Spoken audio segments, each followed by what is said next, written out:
அப்ப இடராதபடி தேவ சித்தத்தின்படி கரெக்டா நடக்கணும்ல, அது தேவனுடைய கிருபை. அது ஆண்டவர் வாக்கு கொடுக்க, இடராதபடி நான் செம்மையான பாதையில உன்னை நடத்துவேன். அதை நினைத்து ஆண்டவரை துதிங்க, அதுக்கு அர்ப்பணித்து கொள்ளுங்க. ஆண்டவர் அழகாய் நடத்துவார். இடராதபடி அவர் நடத்துகிற பாதையில போயிட்டீங்கன்னா எந்த குறையும் வராதபடி எல்லா ஆசீர்வாதமும் உங்களுக்கு பூரணமா இருக்கும்படி நடத்துவார்.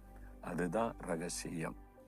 நிறைய எப்படிங்க இந்த கிராமத்துல இருந்து கொண்டு இவ்வளவு ஊழியம், உலகமெல்லாம் சுவிசேஷம் போகுது, இவ்வளவு பிரம்மாண்டமான ஊழியம் செய்றீங்கன்னு கேட்டா ஒண்ணும் கிடையாது. அவர் சொல்றதை நான் செய்யறேன், அவ்வளவுதான்.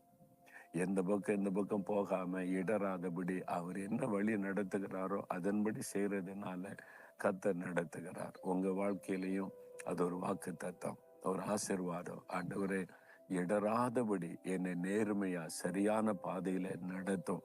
நான் வலதுபுறம் இடதுபுறம் சாய்ந்து விடாதபடி உம்முடைய சித்தத்தின்படியே நான் என் ஓட்ட பாதையில ஓட எனக்கு கிருபை தாரும். என்னை அதற்காக அர்ப்பணித்துக் கொள்கிறேன். இயேசுவின் நாமத்தில் ஆமேன், ஆமேன்.